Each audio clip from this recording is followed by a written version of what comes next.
ये जो आपको दिख रहा है, ये जब सोनेट पब्लिश हुई थी, ठीक है, सभी को सुनाई दे रहा है? जब ये सोनेट पब्लिश हुई थी तो ये सोनेट का जो है फ्रंट पेज कह लें या टाइटल पेज कह लें, ठीक है।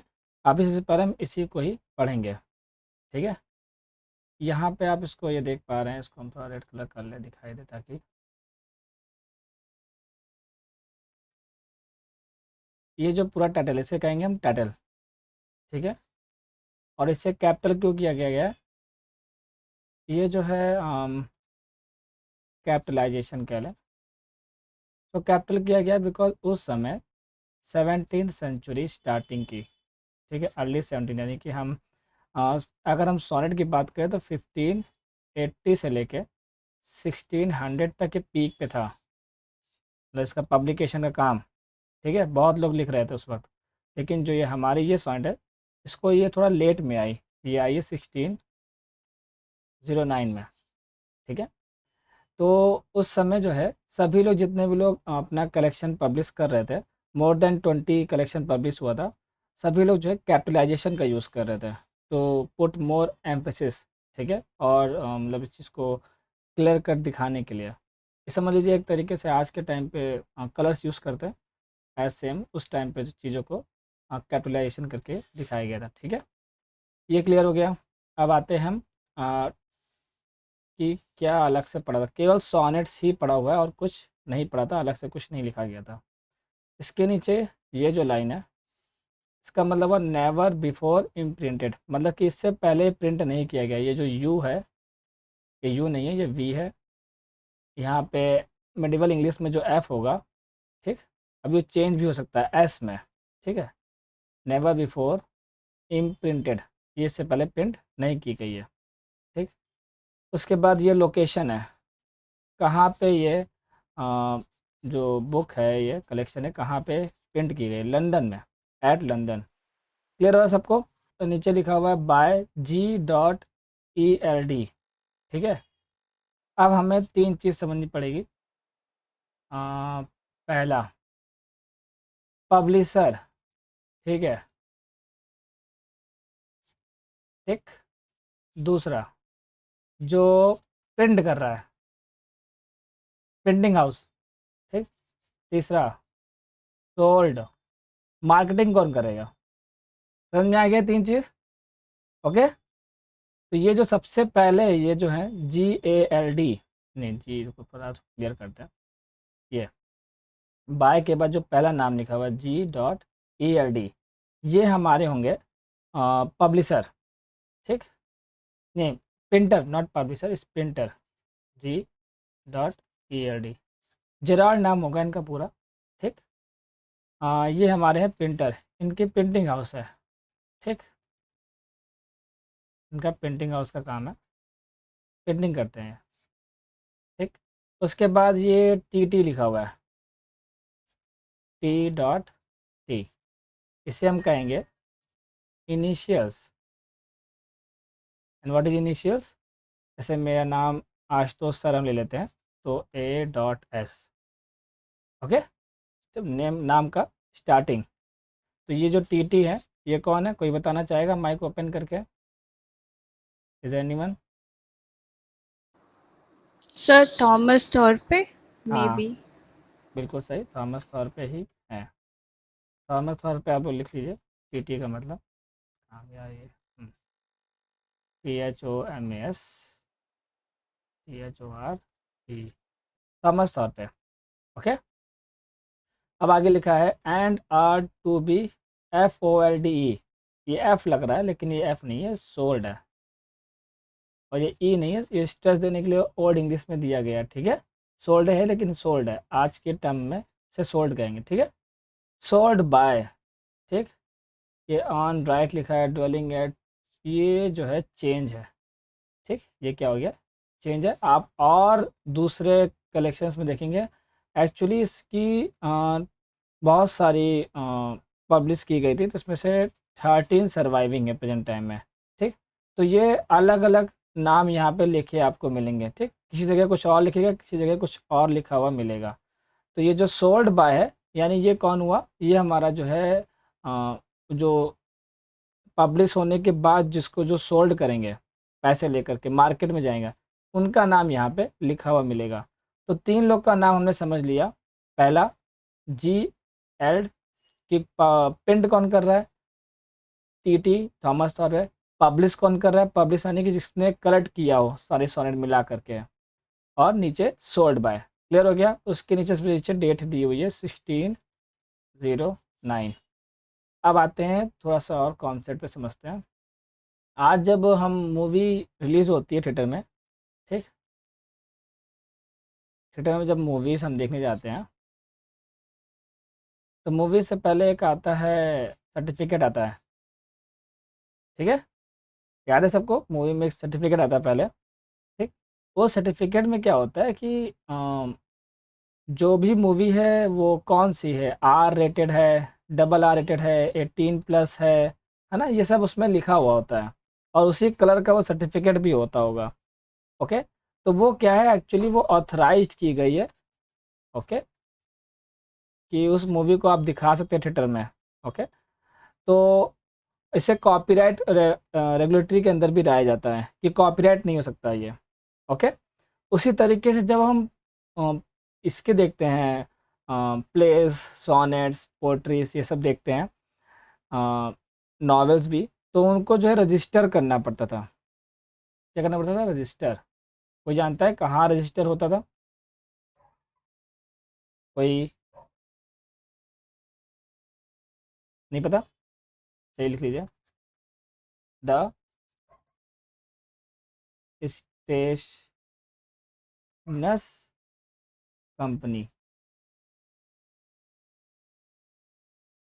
ठीक, द स्टेशनर्स कंपनी, ठीक। स्टेशनर्स कंपनी में थॉमस थॉर पे 20 मई को गए थे रजिस्टर करने, 1609 को। ओके, वहाँ पे जब उन्होंने रजिस्टर किया, ये रिकॉर्ड होता है ऐसे, इस रजिस्ट्रेशन रिकॉर्ड को हम यहाँ पे लिखे हुए हैं, स्टार्टिंग दिखाते हैं आपको, ये यहाँ पे लिखा हुआ है, रजिस्टर डेट 20 मई 1609 बाय थॉमस थॉर्पे। ओके, चलिए, तो अभी इतना हमने आपको ये क्लियर कर दिया, ये थोड़ा सा बैकग्राउंड था।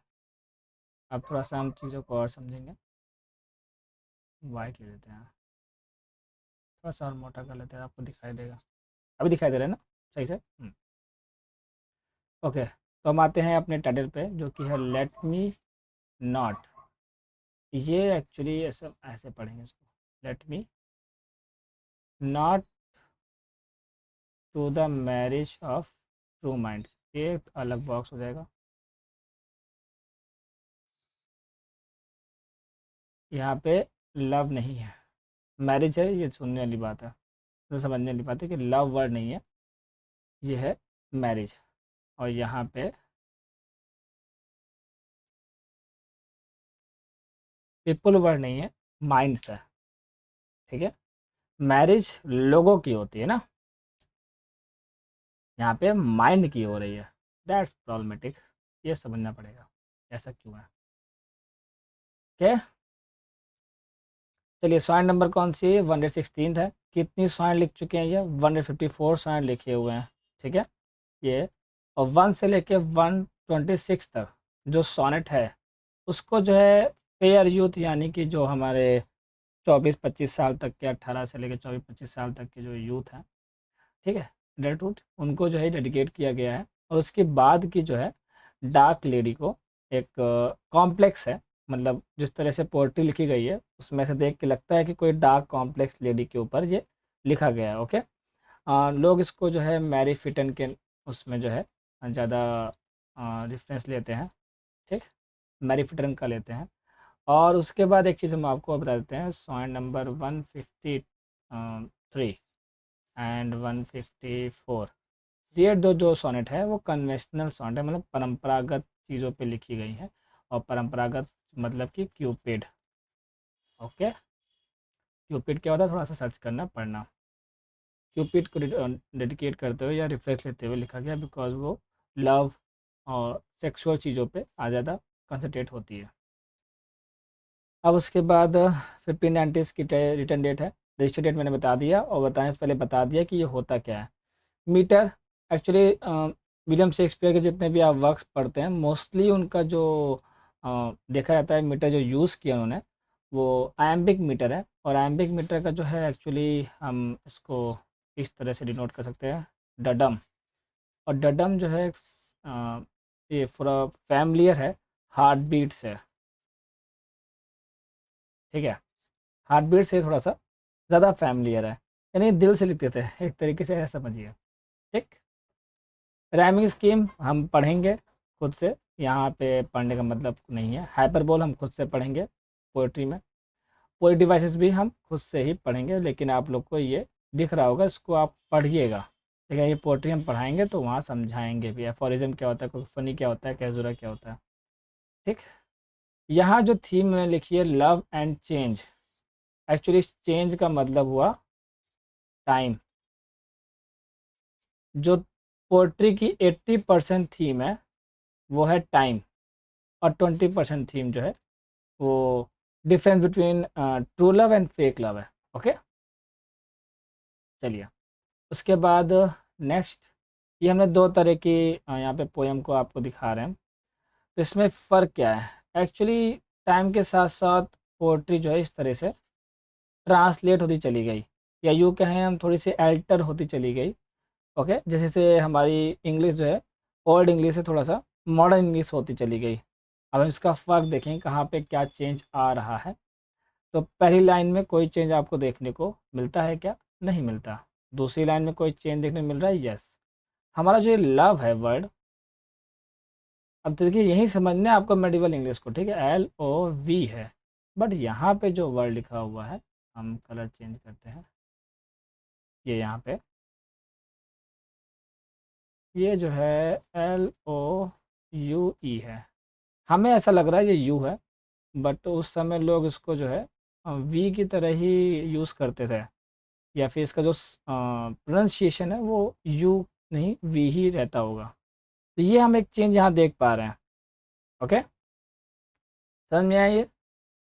इसी तरीके से आप और देखेंगे तो आपको और मिलेगा। देखिए यहाँ पे भी रिमूव में भी जो है यहाँ वी है और यहाँ पे यू है। ठीक है, एवर में भी यहाँ वी है, यहाँ पे यू है। ठीक, और लुक्स में या एल ओ के एस है, यहाँ पे OOKES है। अब यही फ़र्क आता है जब मैं इसको आज मेट्रिकल में फुट में चेंज कर रहा था। अब यहाँ पे आज अच्छा खासा मीटर बन रहा है, डैट लुक्स, देखिए LOO, ये ज़्यादा मीटर जा रहा है, ये ज़्यादा स्ट्रेस हो, डबल ओ आ गया है ना। अब यहाँ पे देखिए के के बाद एस है, ES, यहाँ पे ई नहीं है, यहाँ पे एक वावल एक्स्ट्रा है, यहाँ पे ई नहीं है। ये दिख रहा है फ़र्क आपको? तो ये हमने आपको कंपैरिजन दिखाया दो पोएट्री बीच में, कि कंपैरिजन वक्त के साथ साथ ये किस तरीके से चेंज हुई है। ठीक है, अब आते हैं अपनी पोएट्री पे। इतना हमने आपको थोड़ा सा बैकग्राउंड समझाया है पूरी पोएट्री का। ठीक, अब हम एक एक करके पोएट्री को समझेंगे, और आप टेक्स्ट को भी देखते चलिएगा। तो अब हम ये पोएट्री स्टार्ट करने से पहले थोड़ा सा एक अपना पर्सनल एक ओपिनियन देते हैं। You all are guys on the age of 20, 21 or 22, ठीक है, maybe 24, maybe 25. This poetry is really very important to make you understand the concept of love. Okay, ठीक, कॉन्सेप्ट ऑफ लव मतलब मेरा कहता है जैसे कि आप मैथ में थ्योरम पढ़ते हैं, थ्योरीज पढ़ते हैं, फॉर्मूलाज पढ़ते हैं, तो ये समझ लिए ये पोएट्री फॉर्मूला है एक तरीके से लव का। ओके, तो उसी तरीके से आप इसको पढ़िएगा और आगे इसको समझिएगा, यूज़ भी वैसे ही करिएगा। चलिए हम स्टार्ट कर रहे हैं। Let me not to the marriage of true minds. यहाँ पे जो पोएट है हमारे, वो कह रहे हैं लेट मी, वो खुद को इन्वॉल्व कर रहे हैं यहाँ पे। ठीक, सबसे पहली चीज़ हमें क्या समझ में आई, पोएट खुद को इन्वॉल्व कर रहा है। ठीक, not to the marriage of true minds. पहला क्वेश्चन क्या है, वाई माइंड्स? ठीक, क्योंकि मैरिज लोगों के बीच में होती है, तो बताएगा कोई? Why minds, why not people? कोई बताना चाहे कुछ? डिस्कस करिए, पार्टिसिपेट करिए, तभी तो हम इस चीज़ में मतलब हम पढ़ाते चले जाएंगे। वन वे ड्रामेटिक मोनोलॉग थोड़ा चल रहा है। चलिए। सर लाइक पहले माइंड मिलते हैं फिर मतलब उससे रिलेशन अच्छा बन सकता है, पहले माइंड का मिलना ज़रूरी होता है, हम्म हम्म इसलिए। हम्म। हम लिखे भी उतना ही है जितना जो है तुम लोग को समझ में ना आए, ठीक है, स्क्रीन पे। तो हम वो जानना चाहते हैं जो तुम्हें नहीं पता। तो यहाँ जो ये लिखा है ना, ये जो पूरा लिखा है, इससे कोई फ़ायदा नहीं है इसको पढ़ के जब तक हम उसको पढ़ाएंगे नहीं। तो माइंड्स यहाँ पे क्यों है? तुमने बोला इससे रिलेशन अच्छा बनता है, इसलिए यहाँ पे माइंड है। देखो, जब मैंने पहली बार पढ़ा था तो मुझे भी समझ में थोड़ा सा अटपटा लगा। माइंड्स से क्या हुआ कि हम थोड़ा सा उस टाइम पे चलेंगे ना। आज समझते हैं आप लोग अमेरिका में या फिर इंग्लैंड में, यूएस में ये अलाउ है। What is this? Gay marriage. Okay. लेकिन उस टाइम पे नहीं था। उस टाइम में same sex between same gender is a kind of a sin और इलीगल। ओके, और एब्सर्ड। समझ में आ रहा है? तो यहाँ पे ये माइंड करने से क्या हुआ कि ये इररेस्पेक्टिव ऑफ जेंडर हो गया। Both gender have minds. ठीक है, तो अगर मैरिज ट्रू माइंड्स के बीच में हो रही है तो वी कैन नॉट कंफर्म कि हम ये जो है लड़का लड़की के बीच में है, या फिर लड़की लड़की के बीच में है, या लड़का लड़का के बीच में है। ये समझ में आया? तो यहाँ पे विलियम शेक्सपियर क्या कह रहे हैं कि जो मैरिज है वो ट्रू पीपल के बीच में नहीं, हाँ, ट्रू माइंड्स के बीच में होनी चाहिए। ओके। मतलब कि वो लोग जो मेंटली अगर अलाइन हो सके एक दूसरे के लिए विचारों से, ठीक, सोच से। विचार और सोच ही फीलिंग्स को बनाते हैं। हार्ट में केवल पंपिंग का ही काम होता है। ठीक है। माइंड्स में जब विचार एक जैसे होंगे तो अलाइनमेंट ज़्यादा बेटर बनता है। तो वहाँ पे मैरिज ज़्यादा बेटर होती है जहाँ पे माइंड्स अलाइन होते हैं, एक जैसे होते हैं, या फिर एक दूसरे को एग्री कर पा रहे हैं। ठीक। ये जो नेगेशन यहाँ पे है, निगेशन यानी कि नेगेटिव है, लेट मी नॉट, मुझे इनकार करने दो। ठीक है। The marriage of true mind, की जो मैरिज हुई है ट्रू माइंड्स के बीच में, वो कोई इम्पेडिमेंट को एडमिट करेंगे। मतलब कि इसका अपोजिट क्या हुआ? इसका अपोजिट हुआ कि ये कह रहे हैं कि जो मैरिज ट्रू माइंड्स के बीच में हुई ना, उनके बीच में कोई इम्पेडिमेंट आ ही नहीं सकता। इम्पेडिमेंट क्या हुआ? इम्पेडिमेंट मतलब कि ऑब्स्टेकल। ओवरऑल शेक्सपियर कहने मतलब ये हुआ कि वो ये कह रहे हैं कि मुझे इस चीज़ से इनकार करने दो, कि मैं इस चीज़ से इनकार करता हूँ कि जो मैरिज होगी ट्रू माइंड्स के बीच में, उनके बीच में कोई भी इम्पेडिमेंट्स का एडमिट होगा, यानी कि अलाउंस होगा, कि वो अलाउ करेंगे, ऐसा कुछ नहीं हो सकता। कोई भी ऑब्स्टेकल उन लोग के बीच में आ ही नहीं सकता। ये इनका कहने का मतलब है। ये हमने ओवरऑल मीनिंग हिंदी में निकालने की कोशिश की है। थोड़ा सा और समझना पड़ेगा, वर्ड्स को और समझना पड़ेगा। सबसे पहले हम समझते हैं माइंड को हमने आपको बता ही दिया। ठीक है, वही चीज़ यहाँ पे लिखी हुई है। ठीक है, क्योंकि ये जो पोइट्री पब्लिश हुई थी तो वो हुई थी WH, इनको डेडिकेट करते हुए ये पोइट्री पब्लिश हुई थी। अब हमारे जो है थॉमस थॉर्पे जो हैं, उनको हमें नहीं पता कि विलियम शेक्सपियर ने थॉमस थॉर्पे को क्या कहा कि इसको पब्लिश करते हुए W.H. लिख देना। ठीक है, क्योंकि फ़िलिप सिडनी के जो नेफ्यू हैं उनका नाम था विलियम हर्बर्ट। तो ये हमारे इससे जो है मैच कर जाएगा। और हमारे जो पैटर्न हैं विलियम शेक्सपियर के, विलियम शेक्सपियर के कौन? पैटर्न। पैटर्न में समझिए एक तरीके से आपकी लैंग्वेज में बोल दे तो पेरेंट्स, जो आपका खर्चा उठाएं। ठीक है। तो वहाँ पे लोग पैटर्न बनते थे किसी के। ठीक है, तुम पढ़ाई करो, जितना तुम्हारा खर्चा होगा हम देखते हैं, या फिर तुम आर्ट में आगे बढ़ो, जो भी तुम्हारा खर्चा होगा हम देखते हैं। पैटर्नेज कहते हैं इसको, समझिएगा वर्ड को। ओके, तो पैटर्न विलियम शेक्सपियर, क्योंकि विलियम शेक्सपियर स्ट्रैटफोर्ड एवॉन से जो है लंदन शिफ्ट किए थे। ओके, तो वहाँ पे ये पैटर्न बने थे और वो पैटर्न थे थर्ड अर्ल ऑफ साउथहैम्पटन। ठीक, थर्ड अर्ल ऑफ साउथहैम्पटन, उनका नाम था हेनरी रियोस्ले। लिख देते हैं HENRY, हेनरी, WRIOTHESLEY,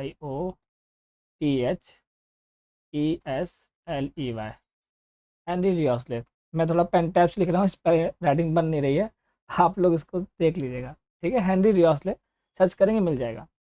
तो हेनरी रियोस्ले जो है ये इनके पैट्रन थे। कौन थे? पैट्रन। इनके साथ इनका इंटीमेट रिलेशनशिप था, ये हमें कई जगह देखने को मिलता है। और इन्हीं को ही ये जो है यहाँ पे बोल रहे हैं कि मैरिज ऑफ टू माइंड्स, क्योंकि ये अपने और हेनरी रियोस्ले को बहुत ज़्यादा जो है क्लोज पाते हैं, बट ये मैरिज नहीं कर सकते हैं because of same gender. Clear हो रहा है यहाँ तक?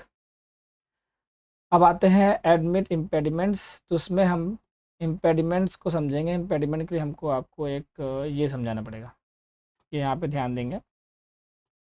ये जो है बुक ऑफ कॉमन प्रेयर। ठीक, जब चर्च में शादी होती है ना, तो जो पादरी है या फादर है जो भी हैं, वो जो है कुछ बुक में पढ़ते हैं और दोनों कपल को यस या नो या यस कहना पड़ता है। यहाँ तो समझ में आ रहा है? तो उसी में ही जो है ये उसी में का जो है एक सेंटेंस है, कई सारे बोलते हैं, उसमें से जो है पार्टनर को यस और नो बोलना पड़ता है। तो ये बोल रहे हैं I require and charge you both, मुझे चाहिए और मैं आप लोग को ये बोल रहा हूँ, ये आप पे चार्ज लगा रहा हूँ कि एज ये मतलब हुआ ही या शी, जो भी जिसकी तरफ वो देख रहे हों। ठीक है, ही या शी जो भी will answer and at the dreadful day of judgement, कि अगर तुम लोगों ने कुछ भी शादी में झूठ बोला हुआ है तो जब जजमेंट का डे आएगा, मतलब कि आफ्टर डाई, ठीक है, जब ऊपर जाओगे तुम लोग, जब जजमेंट का डे आएगा, when the secrets of all hearts shall be disclosed, जब सारे रहस्य जो है बाहर किए जाएंगे, that if either of you know, इसीलिए अगर कुछ भी तुम दोनों जानते हो, ठीक है, एनी इम्पेडिमेंट, ये यहाँ पे वर्ड आया। ठीक, ये यहाँ पे वर्ड आ गया, एनी इम्पेडिमेंट, कोई भी ऑब्स्टेकल तुम अगर जानते हो, वाई ही या शी जो भी, may not be lawfully join together, जिसकी वजह से तुम में से कोई भी यहाँ पे जो लॉफुली, ये वर्ड बहुत ध्यान देने वाला वर्ड है, लॉफुली, कानूनन रूप से, lawfully join together in matrimony, कि तुम लोग किसी भी ऐसे ऑब्स्टिकल की वजह से, कि तुमने किसी को वादा दे रखा हुआ हो, कि तुमने पहले से कोई शादी कर रखी हुई हो, कोई भी ऑब्स्टिकल है तो अभी कन्फेस करो। ठीक है, ये डू नॉट कन्फेस इट, आपको कन्फेस करना है, यही चीज़ है एडमिट। ये जो कन्फेस लिखा है ये है रहा आपका एडमिट, अभी एडमिट करिए अगर कोई ऑब्स्टिकल है तो। ठीक, और ये था आपका इम्पेडिमेंट। यहाँ पे हम वापस से फर्स्ट लाइन पे चलते हैं। शेक्सपियर क्या कह रहे हैं? शेक्सपियर कह रहे हैं फिर से, let me not to the marriage of true minds, वो कह रहे हैं लॉफुली चर्च वाले, और ये कह रहे हैं ट्रू माइंड्स, बिल्कुल अपोजिट। ओके, और वो कह रहे हैं कि हम let me, I shall not, मैं एडमिट नहीं करूँगा एनी इम्पेडिमेंट, क्योंकि है ही नहीं। क्लियर हो रहा है यहाँ तक? यहाँ तक समझ में आ रहा है सबको? ये बहुत ही मतलब एम्बिग्यूटी लाइन थी, बहुत ही जो है क्लियर कट में इसका मीनिंग नहीं था, इसलिए आपको थोड़ा सा समझने में इसको डिस्टर्बेंस हुई होगी। ओके, ये स्ट्रक्चरल भी नहीं है हमारे ग्रामेटिकल रूल के हिसाब से, इससे थोड़ा पढ़ने में अटपटा भी लगता है। ओके, ये let me not to the marriage of true minds admit impediment, impediment मैंने आपको बता दिया। एडमिट के दो वर्ड, दो मीनिंग हो सकते हैं। हम कोई चीज़ को एडमिट करते हैं कैसे? कहते हैं एडमिशन लेना है, अच्छा एडमिट हो गए, मतलब आपको हॉस्पिटल ने अलाउ कर दिया एडमिट होने के लिए, यानी कि एक तो हो गया अलाउ करना, हो गया इंटर करना किसी चीज़ को, और एक होता है एडमिट करो तुम्हारी गलती है, और एक हो गया कन्फेस। ठीक है, एडमिट के दो मीनिंग हो सकते हैं। क्लियर हो रहा है यहाँ से? सब लोग क्लियर हो रहा है? चलिए दोनों मीनिंग में हम समझते हैं। तो पहला, अगर हम कन्फेस समझे तो वो कह रहे हैं ही will not acknowledge, late me not. समझ में आ रहा है? क्लियर हो रहा है? तो ही विल नॉट एक्नॉलेज, वो ये नहीं मानेंगे कि एनी इम्पेडिमेंट, कोई भी impediment in the marriage of true minds, because no such impediment exist, क्योंकि कोई ऐसा इम्पेडिमेंट एग्जिस्ट ही नहीं करता, कोई ऑब्स्टेकल आएगा ही नहीं उन लोग के सामने। ठीक, अब सेकेंड मीनिंग आते हैं अलाउ करने की। Second, he will not allow, he will not allow any impediment to poison, कि किसी भी तरह के ऑब्स्टेकल को वो अलाउ ही नहीं करेगा कि उसके रिश्ते को कोई वो जहर दे, यानी ख़राब करे, और या ट्रांसफॉर्म करे या बदल दे दिस मैरिज गोइंग फॉरवर्ड, इस मैरिज को आगे जाने से ट्रांसफॉर्म कर दे, बदल दे या ख़त्म कर दे। तो वो ना ही अलाउ करेंगे और ना ही वो कन्फेस कर रहे हैं, क्योंकि ऐसा कुछ है ही नहीं। तो ये यहाँ पे बहुत ही बड़ा सेंटेंस है, चर्च के खिलाफ है ये उस समय के हिसाब से। समझ में आ रहा है कि नहीं? Church is the power at that time. Okay, Jacobean age चल रहा है ये 1609, 1603 में जेकोबियन एज स्टार्ट हो गया था। ठीक, 1558 से 1603 तक क्या था? एलिजाबेथन एज था। उसके बाद 1603 से 1625 जेकोबियन पीरियड स्टार्ट। ओके, तो चर्च का इन्फ्लुएंस भयंकर है। यहाँ पे दो लोग हैं, I am not sure, Protestant, okay, और एक कैथोलिक, यस याद आ गया, कैथोलिक।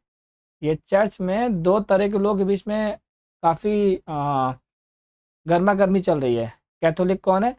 ये हम आपको अपने हिसाब से बताते हैं। बृहस्पतिवार को बाल नहीं कटवाना चाहिए, मंगलवार को बाल नहीं कटवाना चाहिए, ये वो, समझ में आ रहा है? रूल्स एंड रेगुलेशंस, समझ में आ गया? मैंने आपको थोड़ा सा एग्जाम्पल देके समझाया। ये हो गए कैथोलिक वाले, जो चर्च के चीज़ों को या फिर बोलने बाइबल को लेकर के बहुत ही ज़्यादा जो है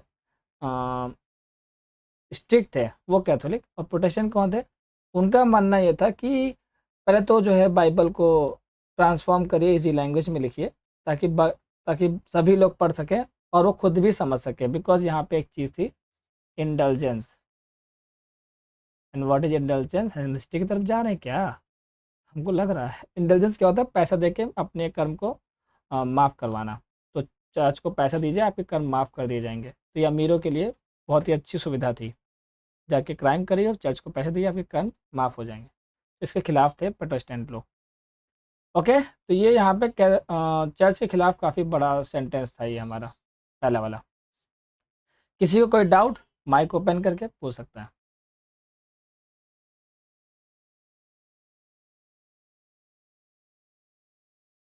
ओके, कोई डाउट ही नहीं है?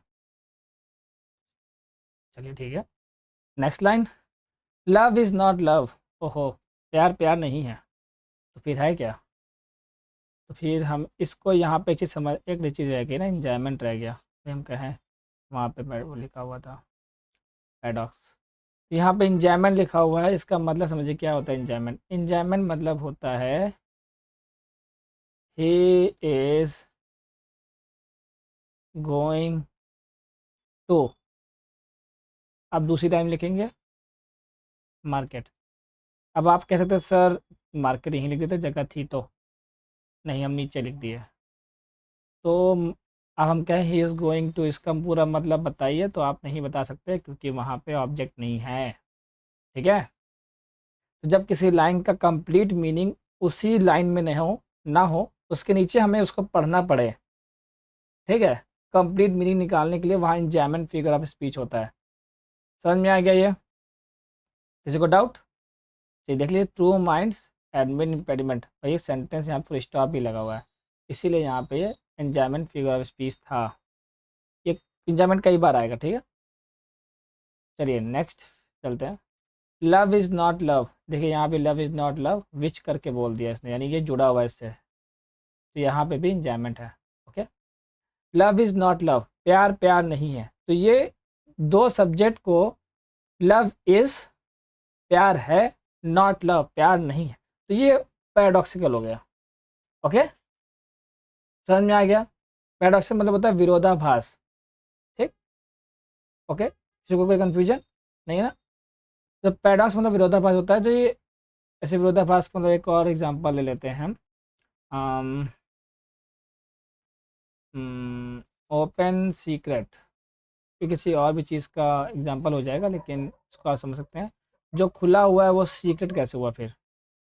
ठीक, इसी को हम पैराडॉक्स कहते हैं, जो सेंटेंस क्लियर ना अपनी मीनिंग को लेकर के, इसे पैराडॉक्स, विरोधाभास कहते हैं। Love is not love which एल्टर्स, यहाँ पे हमने वी लिखा हुआ है, यहाँ पे हमने एन लिखा हुआ है। कोई बताना चाहेगा क्या है ये? एनीवन? माइक आप सबके ओपन है, आप बोल सकते हैं खुद से। सर वर्ब और नाउन। ओके, वर्ब और नाउन, सही है। Love is not love which एल्टर्स when it alteration find. तो ये यहाँ पे जो एल्टर है, एल्टर मतलब बदलाव, ठीक, ये हमारा जो है वर्ब है। एल्ट्रेशन ये हमारा नाउन है। Okay, find. अब देखते हैं, हमने आपको पहले बताया पैराडॉक्स क्या होता है। लव इज़ नॉट लव में पैराडॉक्स फिगर ऑफ स्पीच था। एल्टर का हमने आपको वर्ब और नाउन बता दिया। अब इसके हम मीनिंग को समझते हैं। अभी हमने ऊपर समझा कि विलियम शेक्सपियर जो है किस तरह की मैरिज के सपोर्ट में है और किस तरह के मैरिज सपोर्ट में नहीं है, ठीक है। और आगे वो क्या कहते हैं कि प्यार वह प्यार नहीं है विच एल्टर्स, जो बदल जाए, व्हेन इट एल्ट्रेशन फाइंड, जब उसको बदलाव दिखे। समझ में आ रहा है? फॉर एग्जाम्पल, एक लड़का एक लड़की है, उसने कहा उससे प्यार करता है, लड़की ने कहा ठीक है, और लड़की, दोनों ने एक्सेप्ट कर लिया। और सिचुएशन उस समय काफ़ी अच्छी थी। लड़की को पता था कि लड़के के पास बाइक है, पैसा है, इकलौता है एंड ऑल, ठीक। लेकिन तभी सिचुएशन क्या ख़राब होती है, और लड़के के पास अब बाइक भी नहीं है, घर भी चला गया, और थोड़ा सिचुएशन ख़राब हो गई। अब लड़की प्यार नहीं करती, या इसको इधर भी पलट सकते हैं, ठीक। लड़का प्यार नहीं करता, लड़की की सिचुएशन ख़राब हो गई। तो ये जो अल्ट्रेशन हुआ, इसी अल्ट्रेशन को वो बात कर रहे हैं कि वह प्यार प्यार नहीं है जो बदल जाए जब सिचुएशन बदलाव में मिलती हो। और ये केवल सिचुएशन को लेकर के नहीं है, अब इसको और नीचे समझेंगे तो समझ में आएगा। ये सिचुएशन को लेकर नहीं कि ये सिर्फ और सिर्फ सिचुएशन के लिए नहीं है कि आपको लग रहा है परिस्थिति जो कि हमारे गरीब हो जाना या अमीर हो जाना, ठीक। ये हमारे ब्यूटी को लेके भी है, ठीक। पहले सुंदर से पहले सुंदर थी, विवाह मूवी देखी है आप लोगों ने? उसके तेजाब पड़ जाता है, तेजाब नहीं, उसके मतलब घर में आग लग जाती है, ठीक है। तो वो जो सिचुएशन अल्टर हुई थी सडनली, बट फिर भी जो उसमें प्रोटैगनिस्ट था हमारा, वो जो है फिर भी मतलब उस फीमेल के साथ था, और शादी फिर भी आगे बढ़ा रहा था। तो that is the love, okay. जो सिचुएशन को बदलने के बाद भी वो ना बदले। ओके, यहाँ पे एक और चीज़ समझ लेते हैं कि ये लाइन जो है एक्चुअली सेपरेट कर रही है वीक लव को एक्चुअल लव या ट्रू लव बोल लीजिए, ट्रू लव से, ठीक है। यहाँ पे ये लाइन इससे रिलेटेबल है और इसी के लिए लिखी गई है। पैराडॉक्स इसमें मेन था। Love is not love which alter when it alteration finds, ये आपको रट लेनी चाहिए, ठीक। फिगर ऑफ स्पीच थोड़ा इसमें अगर और देखना चाहें हम, तो ए यहाँ पे है, फिर ये यहाँ पे ए है, ठीक, ये यहाँ पे ए है, ओके। तो ये थोड़ा सा एसोनेंस फिगर ऑफ स्पीच में हो रहा है। एसोनेंस तब होता है जब जो है वॉवेल रिपीट होता है, ठीक है। इस पे लाइन में कोई किसी को दिक्कत तो नहीं, आगे बढ़े, चलिए। ये यहाँ पे कॉमा है, ये ध्यान रखिएगा। कॉमा लगाते हुए शेक्सपियर ने और से स्टार्ट किया है। वो कह रहे हैं कि वो प्यार प्यार नहीं है जो बदल जाए जब वो बदलाव देखे, कुछ बदलता हुआ देखे वो बदल जाए, या फिर और आते हुए नीचे बोल रहे हैं बेंड हो जाए with the remover to remove. Same चीज़ है, रिमूवर यहाँ पे नाउन है और रिमूव यहाँ पे वर्ब है, ठीक है। रिमूवर यानी रिमूव करने वाला, यहाँ रिमूव करने वाला कौन है? टाइम है, वक्त है, ठीक है, या कोई पर्सन हो सकता है। मैं टाइम क्यों ले रहा हूँ? बिकॉज ये ज़्यादा अंडरस्टैंडिंग चीज़ है इस लाइन को समझने के लिए। क्योंकि टाइम क्या ले जाएगा, उस पर्सन की ब्यूटी ले जाएगा, ठीक, एनर्जी ले जाएगा, है ना, और मनी भी ले जा सकता है, ठीक। और जितनी भी जो है मेटलिस्टिक चीज़ है, टाइम वो सब कुछ ले जा सकता है, लेकिन क्या नहीं ले सकता वो प्यार न ले जा पाए, तब वो प्यार प्यार है। हालांकि लिखा नहीं है, वो आगे आएगा जब हम पढ़ेंगे तो 10th और 11th लाइन पढ़ेंगे तब।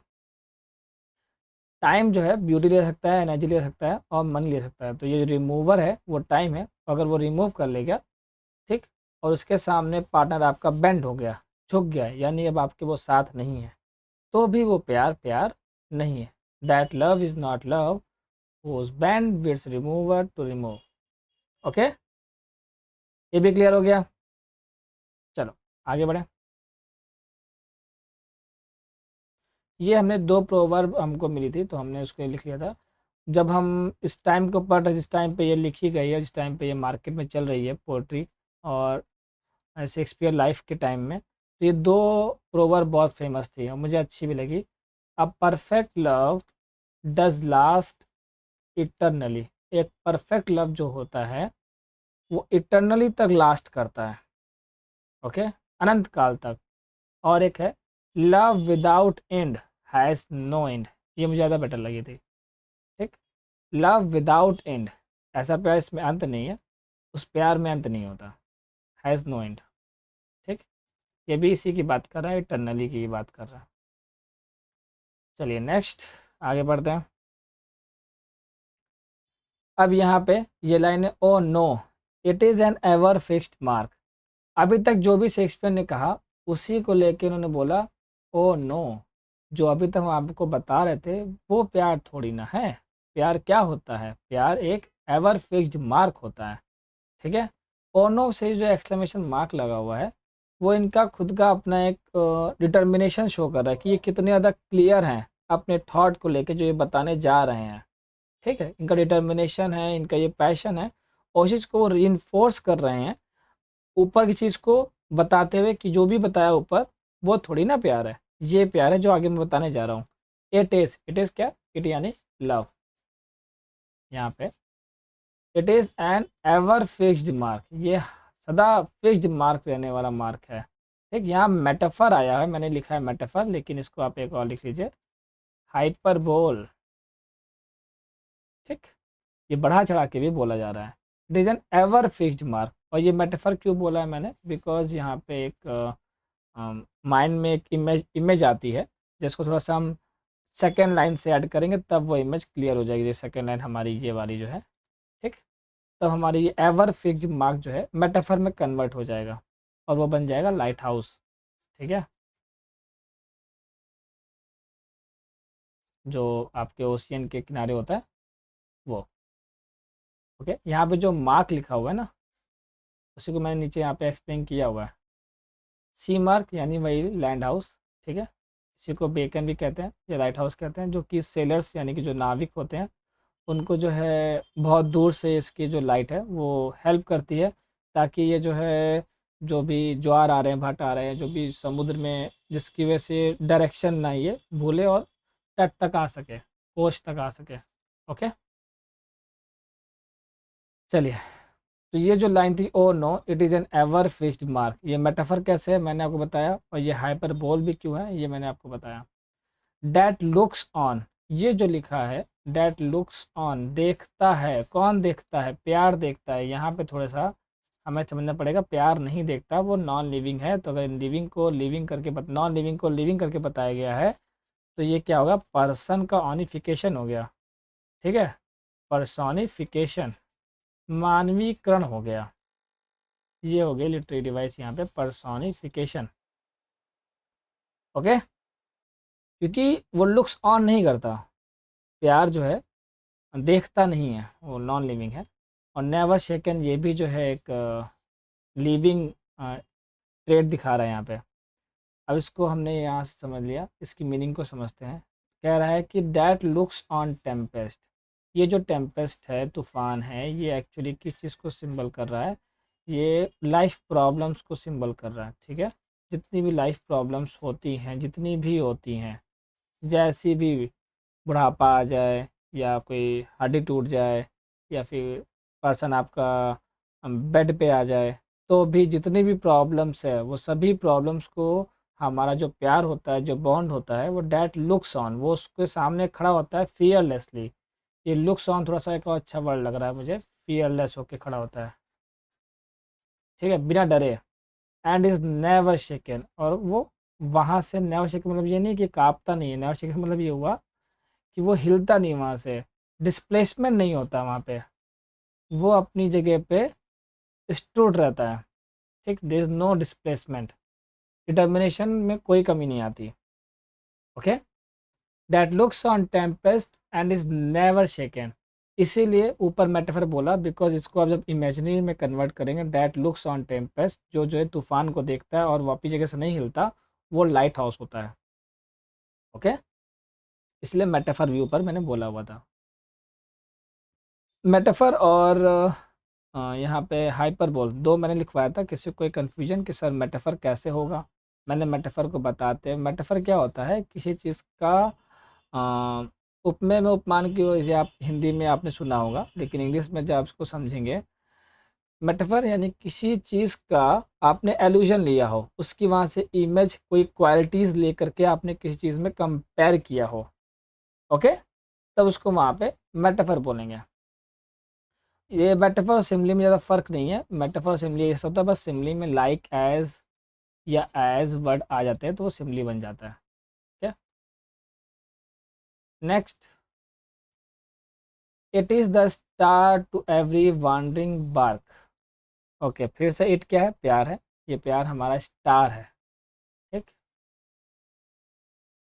और ये हाँ, स्टार किसके लिए, एवरी वांडरिंग बार्क के लिए, हर वो बार्क, हर वो नाविक जो वांडरिंग हो गया, जो गुम गया है, अपने पाथ से गुम गया हो, भटक गया हो, उसके लिए स्टार है। अब ये स्टार क्यों कहा, बिकॉज यहाँ जो स्टार, जो ध्रुव तारा आपने हिंदी में पढ़ा होगा, तो हमेशा वो नॉर्थ की तरफ होता है, इसीलिए एक बार एक डायरेक्शन नॉर्थ क्लियर हो जाए तो सारी डायरेक्शन का पता चल जाता है, इसीलिए वो जो है, it is the star to every wandering bark, इससे जो है वो भटकता नहीं है, कौन, नाविक, अभी नाविक की बात कर रहे हैं, यहीं पे मैंने बोला हुआ है, इसीलिए एक्सटेंडिंग मेटाफर, ये और बढ़ा चढ़ा करके उस चीज़ को क्या कहते हैं, देखिए वो जो लाइट हाउस का सिंबल था, उसी को ही जो है और आगे बढ़ाया गया है, एक्सटेंडिंग किया गया है, सेम ही कोस्ट, मतलब कि ये सब कुछ समुद्र के अंदर ही चल रहा है, ठीक है, एक्सटेंड किया गया है मेटाफर को, एक और नई इमेज निकाली गई है वहाँ से,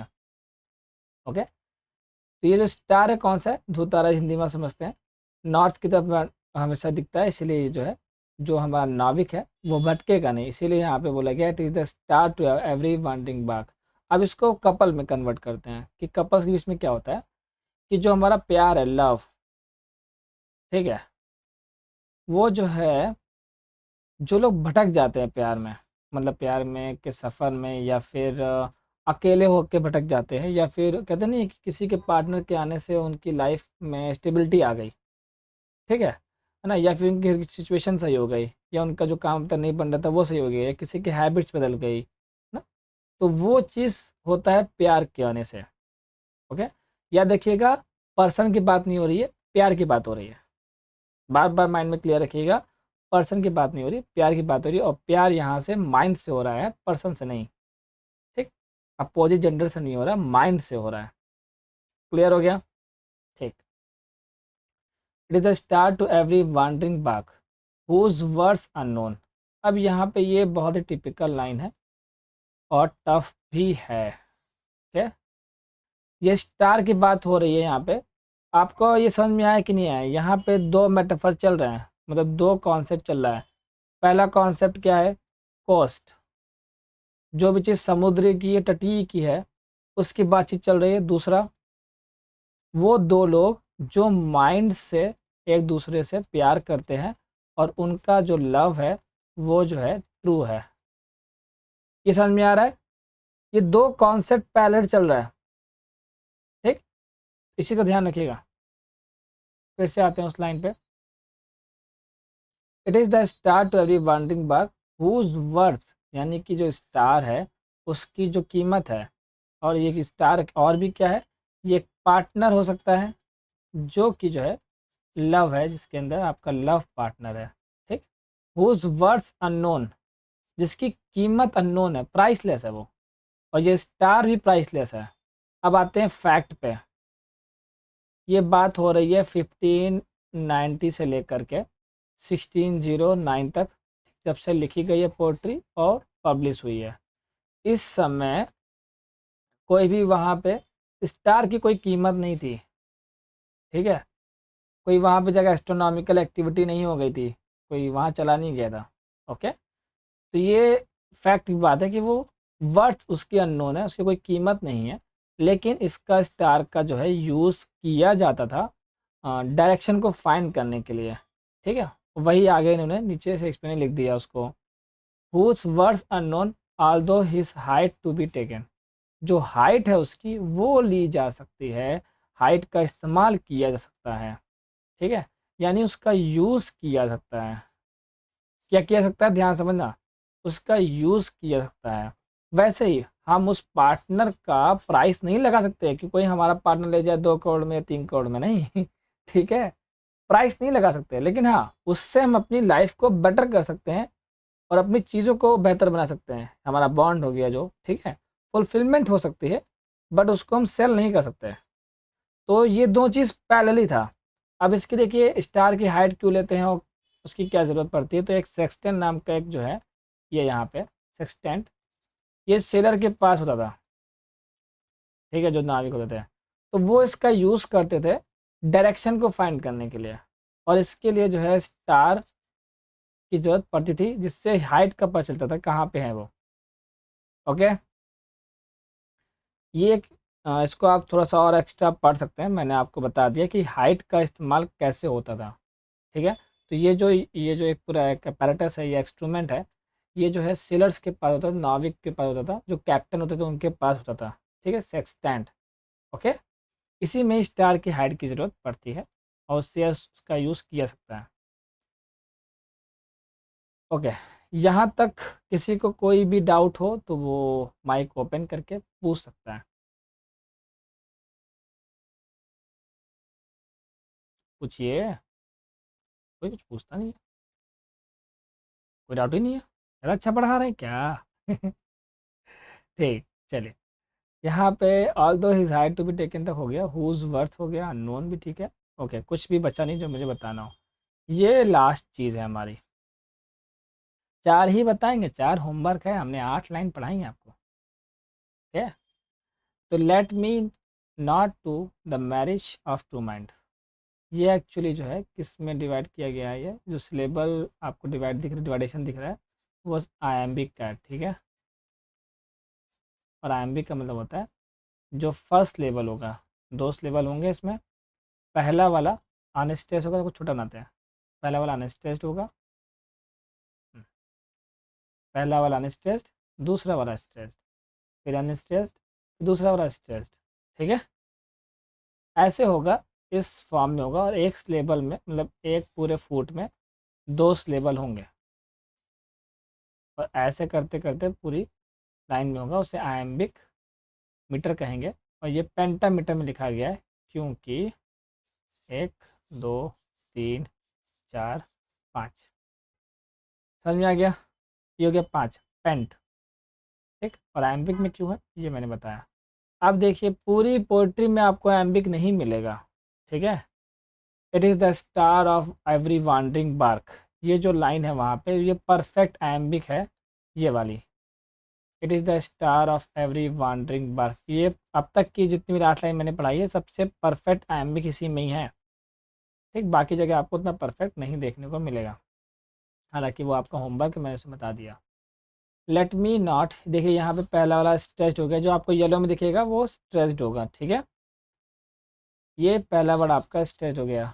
let me not to the marriage, MAR।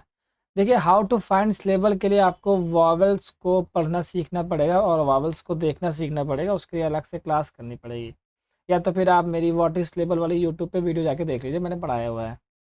तो आपको समझ में आ जाएगा कि सिलेबस फाइंड आउट कैसे करते हैं। ओके, तो let me not to the marriage of true minds.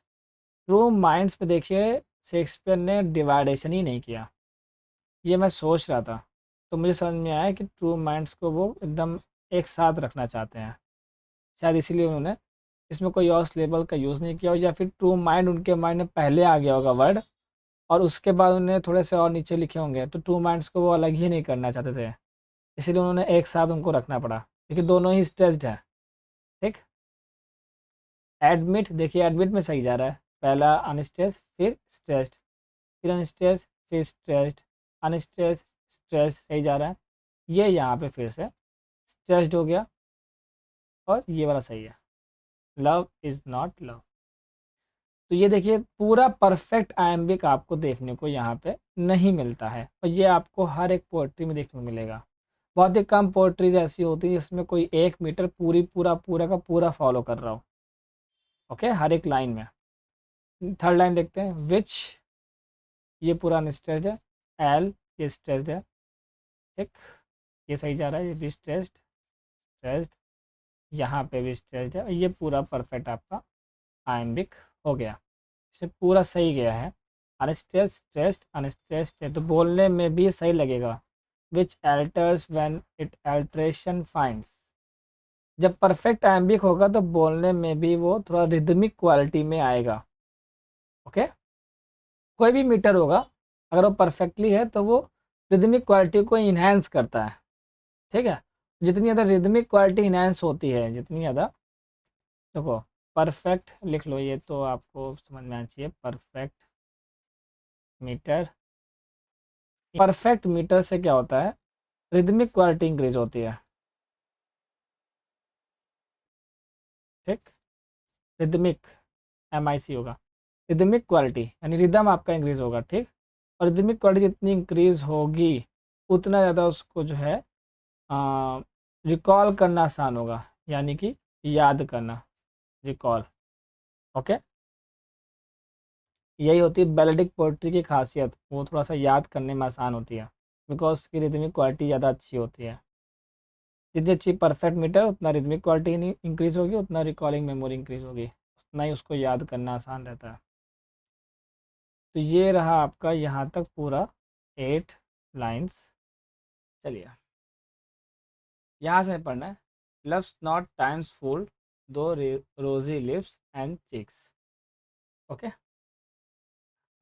within his bending sickles compass come, love alters not with his brief hours and weeks, but bears it out even to the edge of doom. Okay, काफ़ी कुछ पढ़ना पड़ेगा।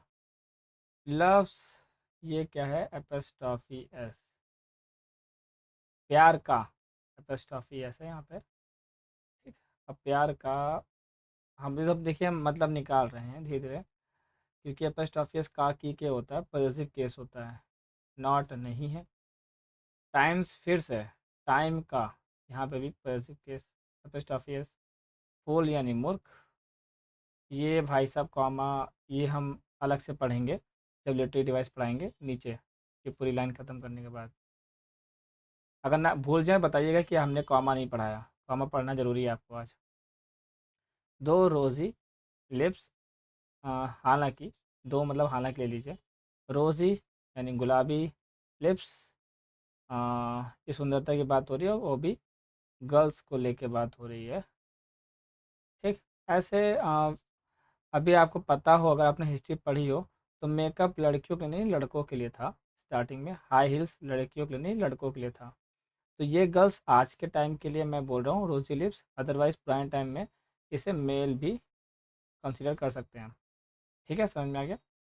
And cheeks, और ये गाल के लिए हो गया। तो ओवरऑल अगर हम देखें तो ये यहाँ पे रोजी लिप्स एंड चिक्स, ये चीज़ तो हमें पता चल रही है, ये तो जो है हमारी फिजिकल अपीयरेंस के लिए हुआ।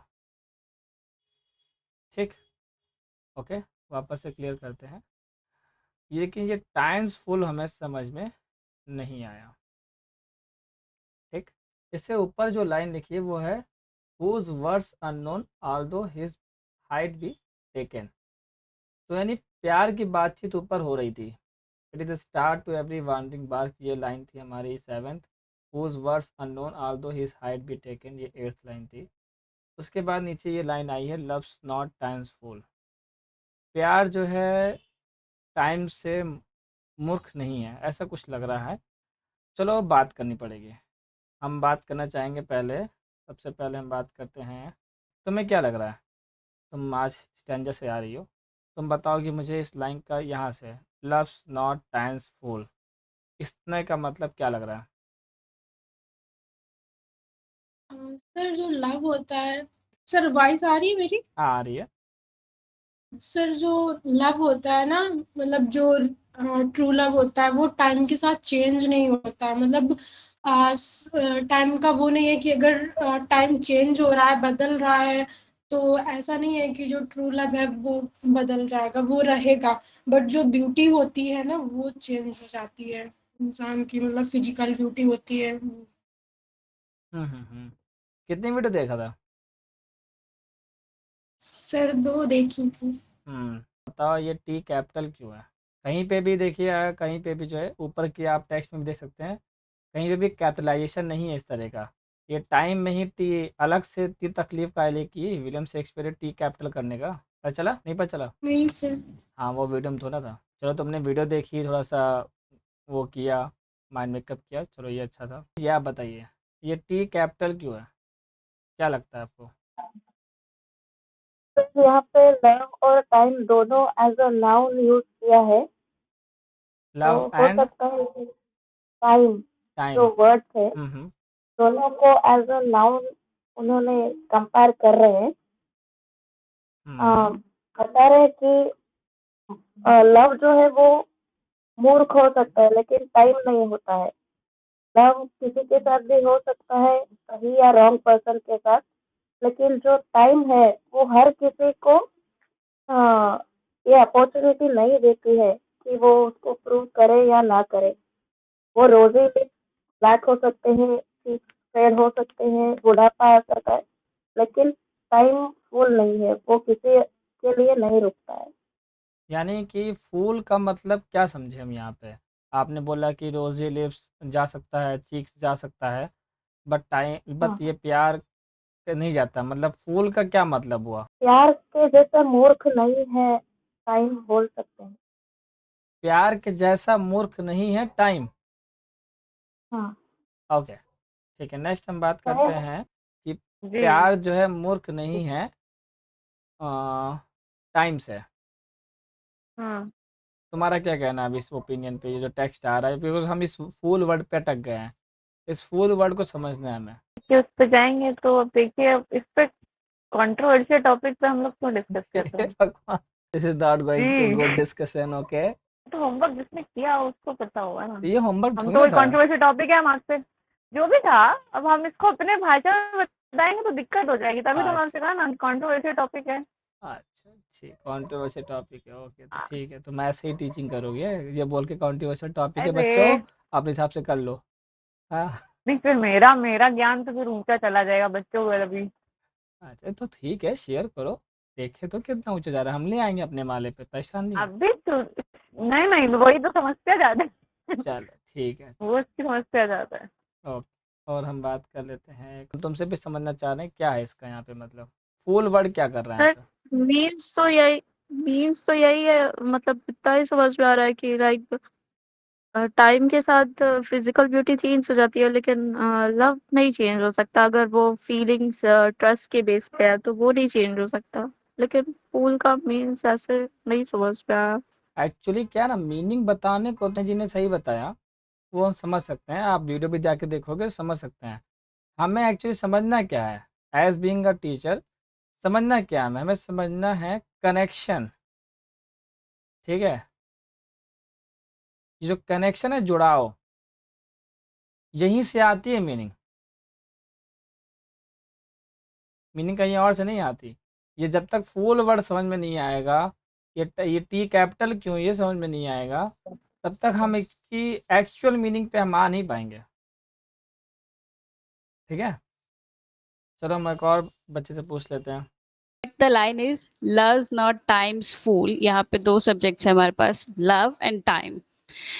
अगर हमारी सिंपल लैंग्वेज में हम देखें तो इसका मीनिंग सीधा निकल रहा है कि जो लव है वो टाइम का बकरा नहीं है। आई मीन कि जो हम्म टाइम है वो लव को मूर्ख नहीं बना सकता। हाउ?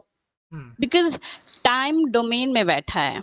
टाइम के पास ये वेपन है, या टाइम ही खुद वेपन है, कैन चेंज एवरीथिंग। ही अगर time is capable to change everything, but love जो यहाँ पे है वो यही दिखा रहा है कि टाइम उसे चेंज नहीं कर सकता। या यूं कहें कि अगर टाइम सबको चेंज कर सकता है, टाइम हर चीज को फूल बना सकता है, लेकिन लव को नहीं बना सकता, because love is eternal sir. आओ चलो ठीक है, काफ़ी डिस्कशन हुआ। चलो अब ध्यान से समझो, ठीक है, और समझना कि कैसे निकालते हैं हम। एक्चुअली ये जो टाइम्स फूल है इसको हमें समझना है। बस और गैप लेते हैं और यहाँ पे आते हैं, ठीक है, ध्यान से समझना।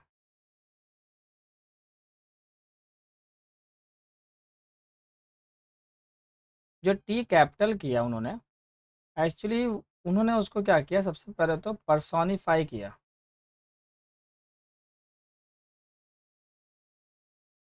ठीक है, क्योंकि टाइम फुल बना रहा है तो इसका जो है पर्सोनिफिकेशन किया। और साथ ही साथ टी कैपिटल करने से उन्होंने नाउन की तरफ, जो कि जो जी ने भी बताया, नाउन की तरफ इंडिकेशन किया। अब जब इन्होंने नाउन की तरफ इंडिकेशन किया तो ये एल्यूजन में कन्वर्ट हुआ। अब कोई चीज़ तो है जो यहाँ पे एलूड कर रही है, जिसका रिफरेंस लिया जा रहा है, जिसका इमेजिनेशन हो रहा है, या इसकी इमेज क्रिएट होनी चाहिए। ठीक है, अब टाइम्स फूल ऐसी कौन चीज़ है जो वक्त के साथ साथ जो है हमारे रोजी लिप्स चले जाएंगे। ठीक है, रोजी लिप्स जा रहे हैं, चिक्स भी जा रहा है, ठीक, बट लव नहीं जाएगा। तो जब हम इस चीज़ को पढ़ेंगे तो यहाँ में इतनी चीज़ें मिल गई हैं, नाउन मिल गया है, कोई एक एल्यूज़न है जिसकी बातचीत हो रही है, पर्सोनिफिकेशन किया गया है, ये यहाँ पे कंफर्म हो गया है। और उस पर्टिकुलर चीज़ जो भी टाइम्स फुल है, जो पर्सन है, उसके द्वारा जो है रोज़ी लिप्स, यानी कि एक तरीके से हम इसको इन शॉर्ट बोले तो एजिंग, यानी उम्र का घटना, ये चला जाएगा। यानी कि जैसे जैसे उम्र घट रही है वैसे वैसे हर एक चीज़ जो कि ब्यूटी के तौर पे है, जिसका सिंबोलिज्म लव को ले लिया जाता है बिकॉज ऑफ ब्यूटी, वो हर चीज़ चली जाएगी। और जो चली जाने के बाद भी स्टैंड कर जाए उसे लव बोला जा रहा है, जिसे हम ट्रू लव बोल रहे हैं। ठीक है, तो जब इसको हम पढ़ते हैं, एक सेकेंड लाइन में एक वर्ड लिखा हुआ है, ठीक है, सिकल। ठीक, जब तक उस सिकल वर्ड तक आप नहीं पहुंचेंगे तब तक हम उस पर्सोनिफिकेशन, जो पर्सन है, उस तक नहीं पहुंच पाएंगे। और जैसे हम सिकल तक पहुंचते हैं वैसे ही हम एक चीज़ के पास पहुंच जाते हैं जिसका नाम है ग्रिम रीपर। ठीक, अब ये कैसे आया? ग्रिम रीपर वो भाई साहब हैं जिसको हम अपने हिंदू मैथोलॉजी में यमराज कह लें, और अगर हम इंग्लैंड वेस्टर्न की तरफ जाएंगे तो वहाँ पे ग्रिम रीपर कहा जाता है। ये एक पर्सन होते हैं, ठीक, इनकी हम फ़ोटो दिखाते हैं आपको। ये रहे पर्सन हमारे, ठीक, ये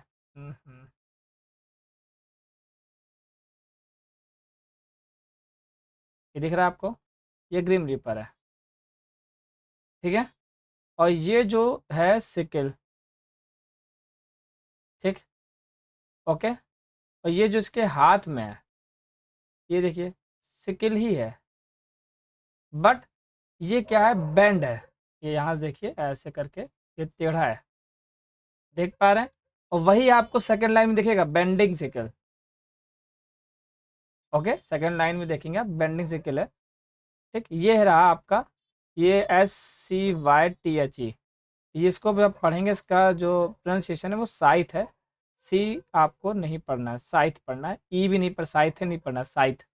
ठीक है, इसको साइथ पढ़ा जाता है, जो इनका एक तरह से वेपन है। ठीक, हम समझ में आया हम कहाँ तक आए, तो फिर से समझते हैं।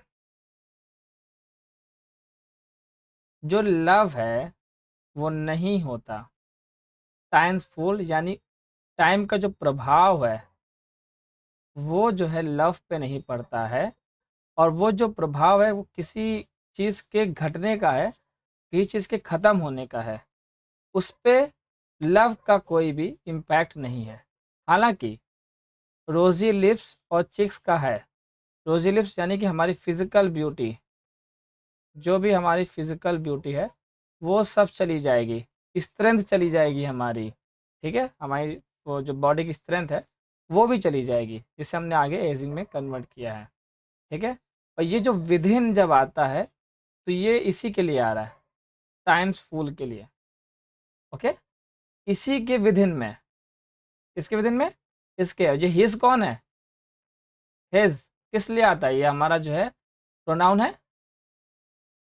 ठीक? सेल्फ प्रोनाउन मान लीजिए। तो ये हिज हो गया हमारा, किसी चीज़ के लिए बताने के लिए आ रहा है प्रोनाउन, और वो हिज है इसका। इसकी क्या है? बेंडिंग सिकिल है। इस टाइम्स फूल का जब हिज लगाया, तो इसकी जो बेंडिंग सिकिल्स है, उसी की वजह से जो है ये रोजी लिप्स और चिक्स चले जाते हैं। यहाँ तो समझ में आया? ठीक है, एक्यूरेट है, ठीक। अब जो सिकिल है उसका भी एपस्ट्रॉफियस लगा हुआ, यानी कि उस सिकिल के द्वारा भी क्या होगा वो आगे हम पढ़ेंगे, लेकिन उससे पहले विदिन समझ में आया कि नहीं आया? विदिन बहुत इंपॉर्टेंट वर्ड था यहाँ पे, क्योंकि बिना विदाउट विदिन आपको समझ में नहीं आएगा कि हाँ वो पर्सन एक्चुअली मीनिंग में सामने कैसे आया। वो जो हमारा ग्रिम रीपर है या यमराज हिंदी में बोल लीजिए, वो सामने कैसे आया? इसका यहाँ पे हिज होना, इसका यहाँ पे बेंडिंग वर्ड होना, सिकिल वर्ड होना, ठीक है।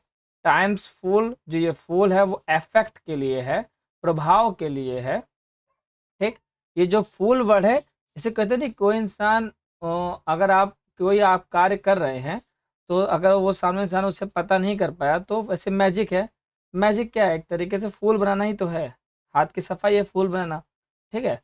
वैसे ही जो ग्रिम रीपर है उसका जो अपना इफेक्ट है, जो कि फिजिकल ब्यूटी पे पड़ता है, उसका इफेक्ट लव पे नहीं पड़ता, इसलिए लव उससे फूल नहीं बनता, मूर्ख नहीं बनता, और वो उस चीज़ को इटरनली रख पाता है, ठीक है, attached with in his bending sickle. यहाँ तक हमने पढ़ लिया और समझ लिया। अब हमें पढ़ना है ये एपस्ट्रॉफियस, सिकल्स कंपास कम, ये 2 बार आ गया सी, आप इससे अलिट्रेशन बोल सकते हैं, ठीक है, अलिट्रेशन। सी 2 बार आया है, जानबूझ के लाया गया है ये। कंपास कम, ठीक है। देखिए यहाँ पे कंपास वर्ड आया है, तो ये नॉर्थ होता है, ठीक है। लेकिन ये यहाँ पे ये जो कंपास है, हो सकता है आप सोच रहे हैं इसकी बात की जा रही है, बट ऐसा नहीं है, इसकी बात नहीं की जा रही है, ठीक है। कंपास यहाँ पे, ये जो कंपास है ये टाइम के लिए बात की जा रही है। किसके लिए बात की जा रही है? टाइम के लिए, ठीक। अब हम हमने आपको कल एक चीज़ बताई थी, जो सेकंड स्टैंजा आप देखेंगे, सेकंड स्टैंजा में 2 लोग साथ चल रहे थे। एक था कोस्टल इमेजनरी बोल सकते हैं, जो भी इमेजनरी थी, कोस्टल इमेजनरी, और एक हमारी जो है लव ऑफ इमेजनरी साथ चल रही थी, ठीक है। ये 2 इमेजनरी हमारे सेकंड पैराग्राफ में साथ साथ चल रही थी। इसमें लिखा था it is the star of every wandering bark, ठीक है। हम कोस्ट को लेके बात कर रहे थे और लव को लेके भी बात कर रहे थे। सेम यही सेकंड लाइन में होगा, और वो है कि सिकल्स कंपास कम। जब ये पूरी लाइन ख़त्म होती है, तब हम चलेंगे फार्मर जी के पास। किसके पास चलेंगे? फार्मर जी, बिकॉज क्यों चल रहे हैं हम लोग? बिकॉज सिकल वर्ड भी आया हुआ है, इसीलिए चल रहे हैं, हमारी खुशी के नहीं चल रहे हैं। तो जब फार्मर होते हैं, ठीक है, जब अपना खेत लगाते हैं पूरा, ठीक, तो उसको काटने क्या होता है, एक टाइम होता है, ठीक है। और उसे वो काटते कच्चे में नहीं है, उसे वो काटते हैं जब वो राइप हो जाती है, पक जाती है। और ये राइप हमारे लिए इस स्टैंजा में जो फर्स्ट लाइन है उस पे काम करेगा, और वो है एजिंग। राइप समझ में आ गया? बहुत ध्यान समझिएगा। फसल काटते जब राइप हो जाती है, ग्रीन रीपर तब काटेगा जब आपकी एज हो जाएगी, ओके, समझ में आ गया? उसके वो अपनी सिकल से करेगा, फार्मर अपनी सिकल से करता है, और दोनों ही लोग कब करते हैं? जब क्या हो जाता है आपका पूरा टाइम। और यही टाइम बताने के लिए कंपास कम आया है, ठीक। ये कौन सा टाइम है? ये कि समझ लीजिए उल्टी गिनती वाला टाइम है। कम पास लिख दिया 2 बार। तो ये जो है यहाँ पे पास कम होगा। ठीक, ये कंपास कम समझ में आए। ये वो टाइम है जो टाइम अपोजिट चल रहा है, यानी क्लॉक वाइज जो नहीं, जो एंटी क्लॉक वाइज जा रहा है। जो जैसे जैसे आपका टाइम पूरा होता जाएगा वैसे वैसे आप एजिंग की तरफ बढ़ते जाएंगे और वैसे वैसे ग्रिम रिपर आपकी तरफ आता जाएगा। और उसी तो हम सेकेंड इमेज नहीं ले सकते हैं। फार्मर जब बोता है यानी हमारे लिए वो यूथ हो गया या फिर बॉर्न डेट हो गई, उसके लिए सीड हो गया। ठीक है, जब उसको सोइंग पीरियड करता है, सोइंग मतलब होता है बीज बोना, सोइंग SOWING सोइंग। ठीक है, तो जो उसका सोइंग पीरियड है वो हमारा बॉर्न पीरियड है। वैसे जैसे खेत ऊपर चढ़ेगा वैसे जैसे हमारी एज आगे बढ़ेगी और वो अपने सिकिल से जैसे उसको काटता है। क्योंकि जो सिकिल एक वर्ड, जो सिकिल आप देख रहे हैं, सिकिल जब घुमाया जाता है काटने के लिए तो क्या बनती है, एक घड़ी बनती है। ठीक है, जब सिकिल हाथ से ऐसे रगड़ा नहीं जाता चाकू की तरह, वो बार बार घुमाया जाता है, तो वो एक घड़ी की तरह है जो घुमाया जाता है बार बार। ठीक है, तो एक घड़ी बनती है। तो वही क्लॉकिंग का जो टाइम है उसी को कंपास कम कहा गया है।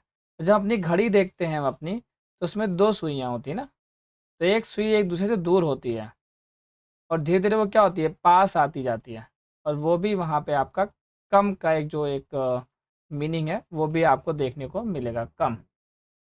ठीक है, ये मैंने आपको यहाँ पे 2 लाइन को एक्सप्लेन किया है, कंपास कम तक। ये एल्यूजन यहाँ समझ में आया है? एल्यूजन किस चीज़ का था? एल्यूजन यहाँ पे आपका 2 चीज़ों का था। पहला ग्रिम रीपर, ठीक, जो कि कंफर्म हो गया था। दूसरा आपका कंपास कम में क्लॉक हो गया, और ये क्लॉक जो है आगे की ओर नहीं पीछे की ओर जा रही है। ठीक है, आपके लिए पीछे की ओर रही है। With in his bending sicles compass come. Okay, इस 2 लाइन में किसी को कुछ पूछना हो तो माइक ओपन करके वो पूछ सकता है। मैंने अभी आपको मीनिंग नहीं सिखाई है, ये मत समझिए मैंने आपको मीनिंग सिखा दी। मैंने आपको ये सिखाया कि मीनिंग तक पहुंचते कैसे हैं। मीनिंग तो आप यूट्यूब की वीडियो, गूगल पे कहीं भी देख लेंगे, वो थोड़ी ना हुआ, वो तो बच्चा भी देख लेगा कोई। आपको टीचर बनना है, टीचर के लिए आपको ये पता होना चाहिए मीनिंग तक पहुंचते कैसे। क्योंकि ये पोएट्री तो आप मुझसे पढ़ लिए, जो मुझसे पढ़े नहीं है वो उसको कैसे पढ़ेंगे। यही सीखने के लिए आप पेमेंट कर रहे हैं। ठीक है, ओके, चलिए नेक्स्ट है love altars with his brief hours and weeks. ये नॉट लगा हुआ है यहाँ पे। एक तो पूरी पोएट्री निगेशन में बहुत काम करती है, निगेशन नहीं पे। ठीक है, NEGATION, निगेशन यानी बहुत चीज़ें इसमें नहीं पे बात की गई है।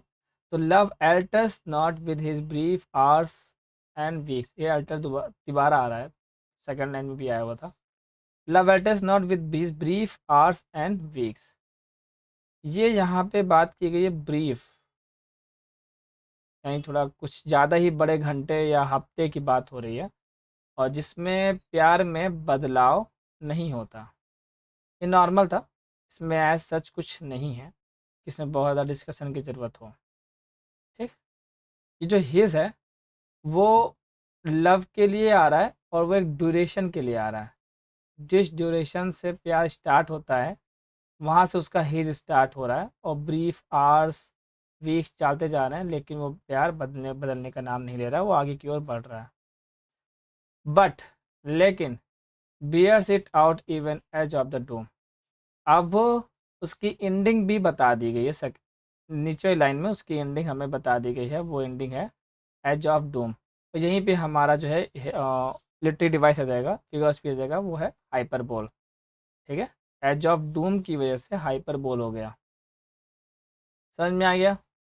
बाकी पर्सोनिफिकेशन ये समझ में आ रहा है ना? जब वो फिर से ये इस लाइन में पर्सोनिफिकेशन आ गया, बार मुझे पर्सोनिफिकेशन बताने की ज़रूरत तो मुझे लगता है नहीं होनी चाहिए। ठीक है, पर्सोनिफिकेशन आपको देखना आना चाहिए। लव एल्टर्स नॉट, जैसे इसने एल्टर्स नॉट लिख दिया तो ये ह्यूमनली चीज़ हो गई, इंसानी चीज़ हो गई, मनुष्य की चीज़ हो गई। ठीक है, तो वो पर्सोनिफिकेशन हो गया। अब हम बात कर रहे थे लास्ट लाइन की इसमें, बट बियर्स यानी कि बियर्स यानी बियर मैंने होता है भालू, और जब उसमें एस लग गया यानी बर्दाश्त, यानी कि प्रेजेंट, वहाँ तक कि बर्दाश्त यानी प्रेजेंट, दो चीज़ है। बियर्स में देखिए, बियर में केवल ये नहीं होता कि आई कांट बियर दिस, मैं इसको बर्दाश्त नहीं कर सकता, आई बी देयर दे, उसमें भी होता है पोजिशनिंग के लिए भी बियर वर्ड होता है, ठीक है, यानी कि प्रेजेंट लगाने के लिए भी बियर होता है कि वो वहाँ पे उपस्थित रहेगा। But bear it out even to the edge of the doom, वो उस समय तक उपस्थित रहेगा, प्रेजेंट रहेगा। कौन सा? Edge of doom. Edge of doom जो है क्या होता है, ये दो चीज़ में लीजिए, इसको एक चीज़ में मत लीजिएगा। पहला एज ऑफ डूम के लिए हम पढ़ते हैं, यह है वर्ल्ड का विनाश, यानी कि ऐसा टाइम जब वर्ल्ड ख़त्म हो जाए, दुनिया ख़त्म हो जाए, ठीक है। तो एक वो एज ऑफ डूम होता है, और दूसरा होता है डेथ, पर्सन ख़त्म हो जाए, ठीक है। दोनों ही में कोई भी हो, लव आपका स्टे रहेगा तब तक, ठीक है। ये ध्यान रखिएगा, ये 21st सेंचुरी का लव नहीं है। 21st सेंचुरी का 2 महीने बाद नहीं स्टे रहेगा, ठीक है। यहाँ पे आपको हंसना हो तो आप हंस सकते हैं, बट ये ट्रू है, यही ट्रू लव है, ठीक है। एज ऑफ डूम जो है आपको समझ में आएगा, दो मीनिंग में मैंने आपको समझाया। और ये हाइपरबोल क्यों हुआ? क्योंकि ये लव जो है, इसका जो स्टे पीरियड बताया गया है वो एज ऑफ डूम तक बताया गया है, इसीलिए हाइपरबोल हो गया। आगे हम बात करते हैं, इसके बाद आएगी हमारी ये लाइन, और ये लाइन बहुत प्यारी लाइन है, ठीक है। अभी तक मैंने राइमिंग स्कीम पे बात नहीं की, बिकॉज वो पोइट्री को एक साथ रख के बात की जाती है, इसलिए मैंने राइमिंग स्कीम पे बात नहीं की, इसको पढ़ाने के बाद बात करेंगे। ये जो बहुत प्यारी लाइन, बहुत प्यारा वर्ड है, उसे हम कहेंगे कन्फ्यूज़न और डाउट। इफ़, इतना लिखें, इतना लिखें, इतना तो नहीं नहीं बोले, हम ये नहीं चाहते, हम वो नहीं चाहते, लेकिन चलो फिर भी थोड़ा बहुत कर लेंगे। ऐसा वाला सेंटेंस था ये, कि निगेशन में काम किया गया, शुरुआत से लेकर पूरी पोइट्री में निगेशन है। उनके अकॉर्डिंग प्यार ये नहीं है, प्यार ये नहीं है, प्यार ये नहीं है, प्यार ये होता है, ये होता है, यहाँ से चल रहे थे। और ये इस लाइन पे वो इफ़ पे स्टार्ट करते हैं। लगता है हमें लग रहा है एज अ रीडर कि कहीं डाउट में आ गए क्या, ज़्यादा अच्छा तो नहीं बता दिए, यूटोपियन तो नहीं चला गया। इफ़ दिस बी एरर, अगर ये गलत होता है, क्या गलत होता है? जो भी उन्होंने ऊपर बताया। एंड अपॉन मी प्रूव्ड, इसको बहुत लोगों ने बहुत बेकार बता दिया है मीनिंग में, तो मैं फिर से सही कर देना। अपॉन मी प्रूव्ड, अपॉन उन पर, किस पर? विलियम शेक्सपियर पर डब्ल्यू एस लिख देते हैं। मी, ये जो मी है ये एक्चुअली दो लोगों के लिए है, विलियम शेक्सपियर और उनके जो है डब्ल्यू एच, उनके बीच का जो बिहेवियर है उसके लिए मी आया है, जो कि विलियम शेक्सपियर से डब्ल्यू एच की तरफ है, ओके। ये जो मी वर्ड है वो बिहेवियर की तरफ है, यानी एक पक्ष कह रहा है मेरा जो बिहेवियर है उस पर ये गलत साबित हो जाए अगर, ठीक, जो मैं जिस तरह मैं दृष्टिकोण, मेरी जो सोच है प्यार करने की, प्यार निभाने की, अगर वो गलत साबित होती है और ये साबित हो जाता है कि जिस तरह मैं प्यार करता हूँ वो गलत है, अपॉन मी प्रूव्ड, ठीक है। If this be error and upon me proved, अगर ये गलत पाया जाता है और साथ ही साथ मेरे बिहेवियर, मेरी सोच पे उसे गलत भी साबित किया जाता है, प्रूव कर लिया जाता है, तब ये पहली बार आ रहा है आई, मुझे लगता नहीं इससे पहले आई आया है। चेक करिए आया है कि नहीं आया है, नहीं आया तो पहली बार ही आ रहा, पहली बार हमें पता चल रहा है ये जो है सेल्फ पे है, खुद पे है पोएट्री। इसे सेमी ऑटोबायोग्राफिकल अब बोल सकते हैं, यहीं से बोलेंगे। सेमी ऑटोबायोग्राफिकल क्यों कहा मैंने, बायोग्राफिकल क्यों नहीं कहा? क्योंकि डेट ऑफ बर्थ ये सब नहीं लिखा है, फादर ने नहीं लिखा, ठीक है, इसलिए सेमी ऑटोबायोग्राफिकल कहा। ये आई वर्ड यहाँ आने की वजह से हुआ, ठीक है। उसके बाद आई नेवर राइट, मैंने कभी नहीं लिखा, फिर से हाइपरबोल। और साथ ही साथ आया है, हमारे लिए ये कोई लिटरेरी डिवाइस नहीं है, ये मीनिंग के लिए है, एश्योरेंस एंड कॉन्फिडेंस। क्यों आए दो वर्ड? ये वो दो वर्ड इसलिए आए बिकॉज ऑफ दिस सेंटेंस, कि फिर उन्होंने कभी लिखा ही नहीं, ठीक है। वो कह रहे हैं अगर मैं गलत साबित हुआ, है ना, जो और मुझ पे साबित भी कर दिया गया, प्रूव्ड भी हो गया, ये गलत पाया गया, तो फिर मैंने कभी लिखा ही नहीं, और साथ ही साथ ना मैंने कभी लिखा और ना ही कभी किसी इंसान ने प्यार किया। Nor no man ever loved, I never, right. Nor, never की वजह से ही नहीं का जो सेंस था वो नॉर में कन्वर्ट हो गया। ठीक, नो मैन एवर लव्ड, और ना ही किसी इंसान ने कभी प्यार किया होगा। ठीक, ये चीज़ जो है, ये लास्ट दो लाइन है, ये इसे तो पूरा ओवरऑल सेंस, पूरी पोइट्री का जो ओवरऑल सेंस है वो आपको यहाँ पे देखने को मिलता है। इसी को ही शेक्सपियर की कपलेट कहा जाता है। कैसे कहेंगे अभी हम इसको नीचे समझेंगे। आइए अब हम पढ़ते हैं राइमिंग स्कीम, बट उससे पहले किसी को कुछ पूछना है यहाँ पे लास्ट दो लाइन में तो पूछ लो अभी। सर, जो आपने बोला यहाँ पे ऊपर हम लोग पढ़ रहे थे with in is bending sickle, यहाँ पे जो हिज था हमने इसको प्रोनाउन किया टाइम का। Am I right sir? Within his bending sickles, हाँ मतलब ग्रिम रीपर के लिए मैंने बोला। Yes sir. हम्म सो ये लाइन जब एंड होती है उसके लाइन में सेमीकोलन है, दैट मीन्स जो अगली लाइन है इससे कनेक्ट है। इस हम्म पे मतलब जो अगली लाइन है वो पहले वाले पे डिपेंड कर रही है। उसी अगली लाइन में love altars not with his, तो सर यहाँ पे जो हिज है इसी के लिए ये आएगा। टाइम के लिए ही आएगा ना, लव के लिए तो नहीं नहीं ना? नहीं, इसी के लिए आएगा, ये ग्रिम रीपर के ओके, लिए आएगा। ये सर, बट आपने बोला ना लव के लिए तो। हमको लगा या you find out right. Yes. ठीक है, इसी के लिए ही आएगा। और कुछ किसी के लिए माइंड में कोई क्वेरी हो? काफ़ी ध्यान से सुन रही थी। Able to find out little mistake I have done. That's good, पसंद आया हमें। कोई पूछिए। सर लास्ट सेकंड लाइन में अभी आपने जो बताया, if this be error and upon me, ये शेक्सपियर टू होम उसके लिए रहा, कौन सेकंड राइटर क्या नाम लिया था आपने? वो तो तुम्हारा जो उस पे लिखा हुआ है, क्या था, ये भूल गए। हेनरी रियोस्ले, क्या था?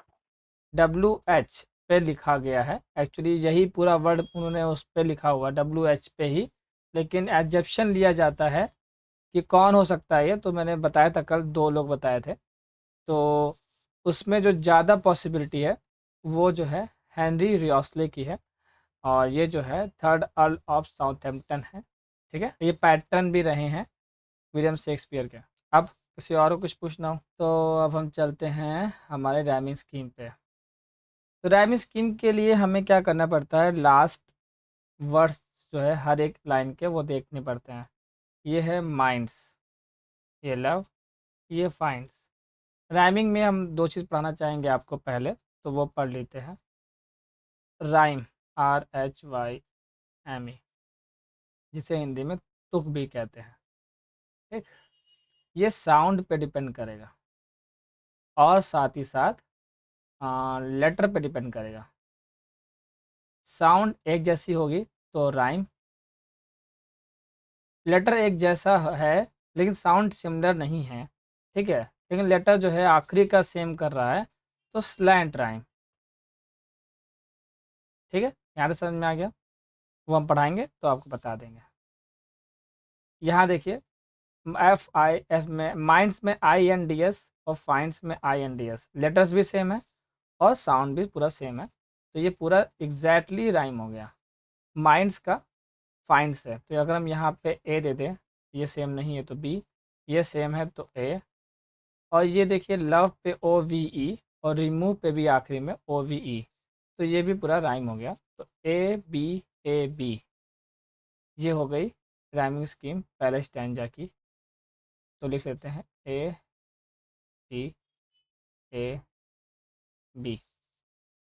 यही है ना, कुछ और तो नहीं? गलत करे तो बताइएगा। नीचे चलते हैं। मार्क, शेकन, बार्क, यानी कि ये C हो गया, ये D, और ये C, सेकेंड से टेकन, और ये D, तो यहाँ मिली हमें CD। Okay, next cheeks, EF, cheeks same हो गया, तो ये ई, डूम, एफ, यहाँ में मिली ई एफ, ई एफ। अब आते हैं हम नीचे, ये सेम सेम है, डी डी जब सेम सेम होता है उसी को ही हम कहते हैं कपलेट। तो इसको हम बोलेंगे ई एफ यानी जी जी। अगर इसको हम जी बोलेंगे तो नीचे वाला भी जी जी हो जाएगा। तो हमारी ओवरऑल राइमिंग स्कीम है A B C D E F और जी जी। ठीक, उसी के साथ साथ ये समझ लीजिए इसकी लिखा किस पैटर्न पे किया गया है। तो 4 लाइन ऊपर, 4 ऊपर, फिर 4, फिर 2। ठीक, तो यानी इसको हम बोल सकते हैं, क्या बोल सकते हैं इसको, 3 क्वार्टर, क्वार्ट मतलब 4। और 2 कपलेट कुछ वीडियोस में कुछ जगह पे देखने को मिल जाएगा, तो 2 कपलेट नहीं 1 कपलेट है। कपलेट में खुद ही 2 लोग हैं, तो 2 कपलेट नहीं बोलना होता है। ठीक है, 3 क्वार्टर 2 कपलेट हो गई, 14 लाइन बन गई सोनेट।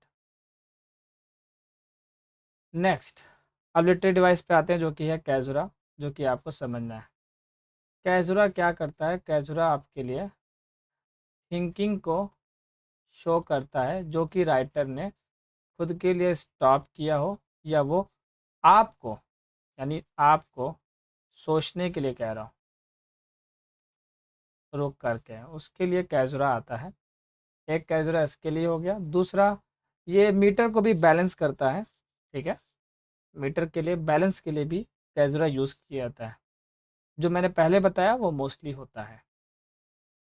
तो अब हमें देखना है कैजुरा कहाँ पे आता है। उसके लिए हमें समझना कैजुरा पता कैसे करेंगे। Comma, semi colon, exclamation mark, बहुत रेयरली है कि क्वेश्चन मार्क बीच में आए, लेकिन शायद आप इंडियन लिटरेचर का देखेंगे तो आपको देखने को मिलेगा। ठीक, कितने लोग हो गए, फुल स्टॉप भी हो सकता है, कितने आपको देखने होंगे कहाँ पे आया। तो देखते हैं, ये रहा पहला हमारा, थोड़ा कलर चेंज कर लें हम। इम्पेडिमेंट्स फर्स्ट स्टैंजा के बाद स्टॉप लगा हुआ है, तो स्टॉप लगा हुआ है, तो ये हमारा पहला कैजुरा है। उसके बाद हम आते हैं ओ नो पे। ये कैजुरा होगा, ये कैजुरा नहीं है। एवर फिक्स के बीच में जो हाइफन लगा हुआ है उसको ध्यान रखिएगा, ये मिला करके रखा गया, बीच में स्टॉप किसी चीज़ का नहीं है। और नो के बाद स्टॉप आ रहा है, इसके बाद हमें रुकना है। ठीक है, क्योंकि सडन चेंज है यहाँ पे। तो ये ओ नो के बाद जो एक्सक्लेमेशन मार्क था वो आपका कैजुरा था। वोज वर्ड्स अननोन, अननोन के बाद जो है ये कॉमा आया हुआ है, ये आपका कैजुरा है।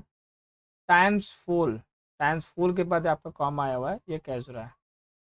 Okay, I never right, I never read, read के आगे जो है कॉमा लगा हुआ है, कैजुरा है।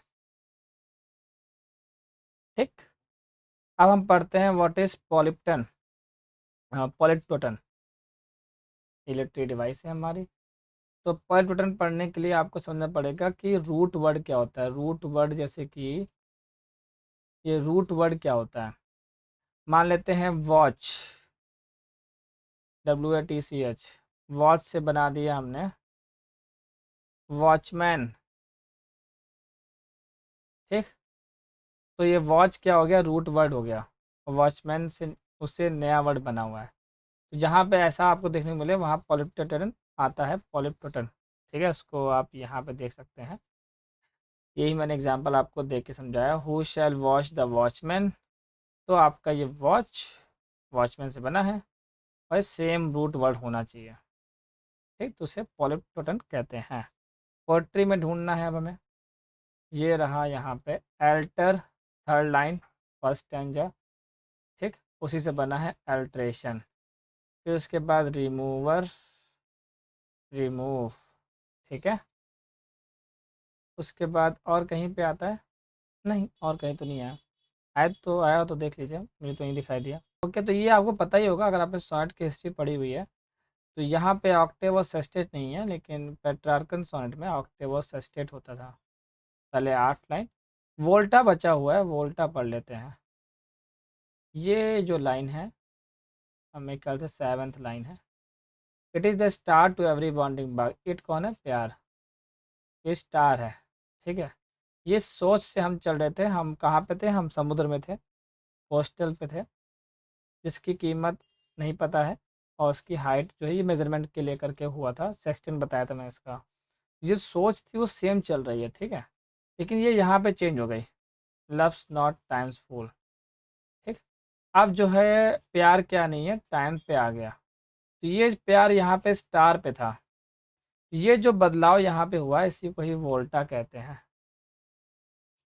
ठीक है। हमारा ये शेक्सपियर के जो है 8 से लेकर के 9 लाइन के आसपास आपको देखने को मिलेगा। This is the shift of thought, ठीक है।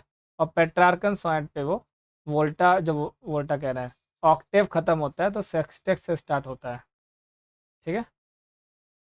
तो वोल्टा मैंने आपको भी यहाँ पे एक एक्स्ट्रा पढ़ा दिया, और मेरे ख्याल से इसमें कुछ बचा नहीं है। अब किसी को कुछ पूछना हो तो मुझसे पूछ सकता है, लेकिन अब तो होमवर्क की बात करनी थी हमें। होमवर्क आपने किया हो तो उसको मैच कर लीजिए। ये रहा आपका सेकेंड स्टैंजा, ठीक है। यहाँ पे नो जो है स्ट्रेस था, ये मैंने आपके लिए यहाँ कर दिया है। ओ no it is an ever fixed mark. Perfect, ये बन गया iambic pentameter. That looks on tempest, ये यहाँ पे जो टी है वो भी छूट गया मुझसे, इसको हम वापस सही कर देते हैं।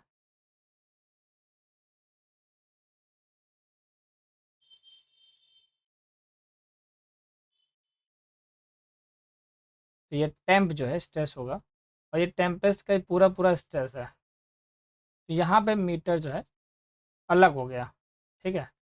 समझिए फिर से, इस लाइन पे ये अनस्ट्रेस्ड, स्ट्रेस्ड, अनस्ट्रेस्ड, स्ट्रेस्ड, लेकिन ये भी स्ट्रेस्ड हो गया, और ये अनस्ट्रेस्ड हो, तो ये वाला जो लेवल है वो मीटर से आउट हो गया।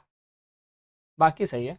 इज नेव और शेकन, तो ये हमारा एक्स्ट्रा लेवल है यहाँ पे, ठीक है।